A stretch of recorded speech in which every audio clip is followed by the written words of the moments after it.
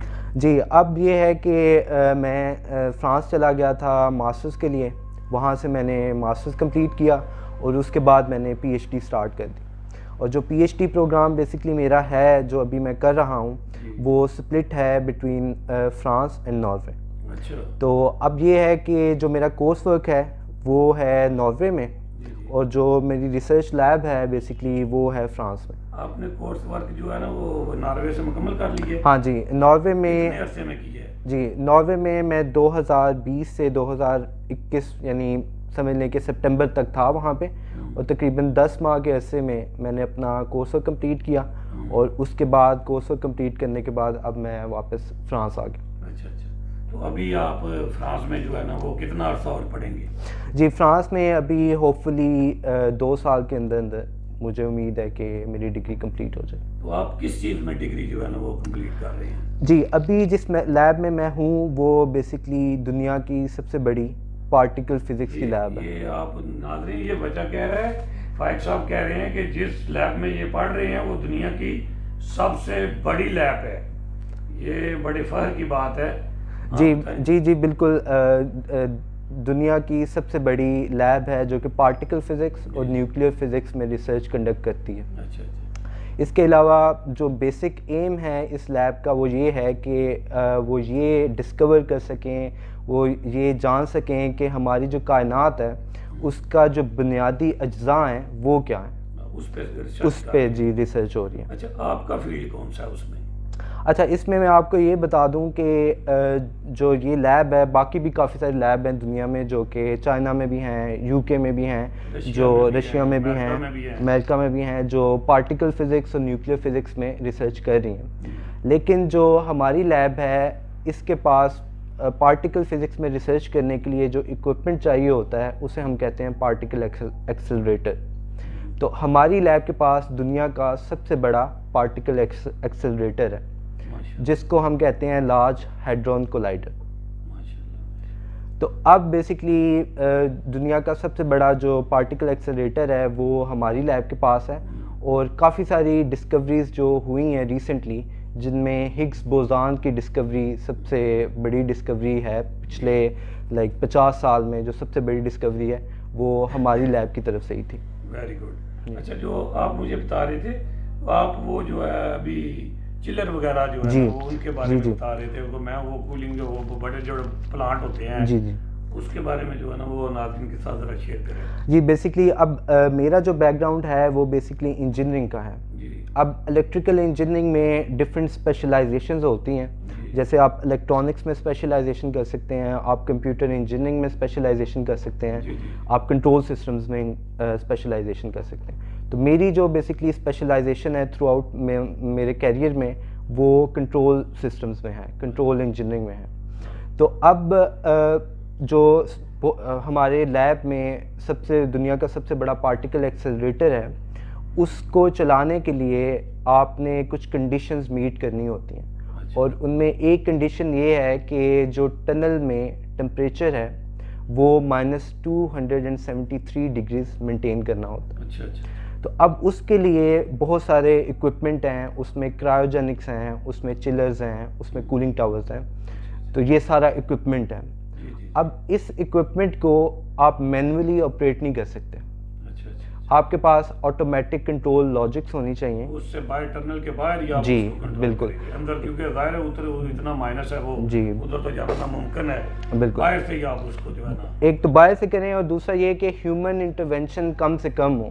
آپ ایک ایسی کنٹرول لاجک ڈیولپ کر دیں کہ جو بھی آپ کا گول ہے، جو بھی آپ نے کولنگ اچیو کرنی ہے وہ کولنگ اچیو ہو جائے without the intervention of any human being. اور انرجی بھی کم سے کم استعمال. اور اب بیسکلی جو میری پی ایچ ڈی کا ریسرچ ٹاپک ہے وہ یہ ہے کہ ان اکوپمنٹ کا کولنگ ٹاورز ہو گئے، چلرز ہو گئے، کرائوجینکس ہو گئے، ان کا ایسا کنٹرول ڈیزائن کرنا، ایسی کنٹرول لاجک ڈیزائن کرنا کہ آپ کا جو گول ہے وہ بھی اچیو ہو جائے لیکن منیمم انرجی یوزیج کے ساتھ. تو یار یہ اب ہمارے بھی ادھر انرجی سیور آ گئے ہیں پوری دنیا، کیونکہ انرجی سیو کر رہی ہے، جی بالکل سیونگ کی طرف جا رہی ہے. آپ اس پہ جو ہے نا بڑی خوشی کی بات ہے. جی. اچھا تو پاکستان میں بھی کوئی لیب جو ہے نا وہ کام کر رہی ہے، یہ تو تھوڑا ہمارے ساتھ شیئر کریں. پاکستان میں انفارچونیٹلی جو بھی کام ہو رہا ہے، اگر ہو رہا ہے تو وہ کلاسیفائڈ ہے. ٹھیک ہے، پاکستان اٹامک انرجی کمیشن ہے جو basically nuclear research, nuclear physics پہ ہی کام کرتا ہے، لیکن ان کا جو بھی کام ہے وہ اوپن سورس نہیں ہے اور وہ کلاسیفائڈ ہے. جی. اچھا تو نیکسٹ آپ کا کیا پروگرام ہے؟ نیکسٹ پروگرام تو یہی ہے کہ انشاءاللہ اپنی ڈگری کمپلیٹ کرنے کے بعد ہوپ فلی وہاں پہ جاب سرچ کروں گا، اور ان کیس وہاں پہ مجھے جاب مل گئی تو وہاں آئی وڈ پریفر کہ وہاں جاب کروں. پاکستان آنا پسند کریں گے؟ جی یہ ڈپینڈ کرتا ہے. آپ کی ڈگری تو ظاہر ہے آپ کی ڈگری کے مطابق تو آپ کو ادھر جاب میں نہیں ملے گی. نہیں، یہ میرا خیال ہے کہ یہ چیز ڈپینڈ کرتی ہے. میں فی الحال تو اپنا یہ دیکھوں گا کہ پروفیسر ہی آپ لگ سکتے ہیں پھر. جی یہ بات آپ کی بالکل ٹھیک ہے. وہاں پہ یہ ہے کہ وہاں اگر مجھے ایسی جاب مل گئی جس میں میں دیکھوں کہ میرا کیریئر پروگریشن اچھی ہے تو میں وہاں پہ آپٹ کروں گا. آپ کو ناروے گورنمنٹ کی طرف سے بھی کوئی؟ جی ابھی جو میرا basically P H D program ہے اس کی جو ہاف فنڈنگ ہے وہ نارویجن گورنمنٹ دے رہی ہے اور جو ہاف فنڈنگ ہے وہ فرینچ گورنمنٹ دے رہی ہے. دیکھیں ناظرین، اس بچے نے ایسی محنت کی ہے کہ اس کے لیے اس کی جو محنت اس نے کی ہے، اور یہ اتنا انٹیلیجنٹ ہے کہ آدھی اس کے جو ہے نا فنڈنگ جو ہے نا ناروے گورنمنٹ کر رہی ہے اس کی ڈگری پہ، ٹھیک ہے، اور آدھی جو ہے نا فنڈنگ جو ہے نا فرانس گورنمنٹ کر رہی ہے. اور نیکسٹ اب یہی ہے کہ اگر تو مجھے وہاں پہ کوئی ایسی جاب مل جائے کہ جہاں پہ میں اور زیادہ سیکھ سکوں تو میں کوشش یہی کروں گا کہ شاید 5-6 سال میں وہاں پہ گروم کروں اپنے آپ کو اور پھر واپس پاکستان میں آ کے اپنی ایکسپرٹیز. تھوڑا سا کوئی ڈسٹرب نہیں ہوتی اتنی لمبی سفر اور لگاتار 20 سال تعلیم حاصل کی؟ جی بس یہ تھا کہ ایک پوائنٹ آ تو جاتا ہے جب آپ کہتے ہیں کہ اب کافی آپ نے پڑھ لیا ہے، لیکن یہ موٹیویشن نہیں ہوتی ہے آپ کی جو آپ کو آگے آگے لے کے جاتی ہے. اور اب جو کام ہے وہ مجھے پسند بھی بہت ہے. اور میں آپ کو یہ بھی تھوڑا سا بتا دوں کہ ابھی ہم نے میرے 3 ریسرچ پیپرز ہیں جو پبلش ہو چکے ہیں. تو جب بھی آپ کا ریسرچ پیپر پبلش ہوتا ہے تو it's like a motivation for you to work harder as compared to the previous things. تو جب بھی آپ کوئی نئی چیز، کوئی نیا کنٹرول ڈیزائن کر لیتے ہیں تو بالکل خوشی ہوتی ہے، پھر بندے کا انسان کا دل کرتا ہے کہ اور محنت کرو. بالکل ایگزیکٹلی. یہ آپ اچیو کرتے جا رہے ہیں اور آپ اس پہ جو ہے نا اللہ پاک آپ کو کامیابی دے رہا ہے. بڑی خوشی ہوئی ہے، آپ کے ساتھ ملاقات ہوئی ہے، آپ ہمارے علاقے کا فخر ہیں. اور میں تو کہتا ہوں آپ تو کسی بھی جگہ پہ اپلائی کریں گے نا، خاص کر یہ کینیڈین گورنمنٹ جو ہے نا وہ آپ کو جو جتنے اسکل پرسن ہیں ہمارے ناظرین، ہمارے پاکستان سے جتنی جو ہے نا وہ ہم ملائی ہے جو پنجابی میں ہم کہتے ہیں، وہ ساری جو ہے نا یہ کینیڈین جو گورنمنٹ ہے وہ اسکل پرسن جتنے بھی ہیں، اس بچے نے اتنی محنت کی ہے، اگر آپ اپلائی کریں آپ کو فوراً وہ جو ہے نا آپ کو لے جائیں گے.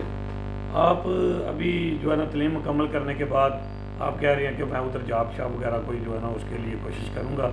اگر اللہ کرے آپ کو مل جائے تو میں تو کہتا ہوں آپ پاکستان میں آئیں اور اپنے ملک کے لیے جو ہے نا کام کریں. ادھر بھی جو ہے نا کافی جو ہے نا وہ ضرورت ہے. تو آپ کی کیا مرضی ہے؟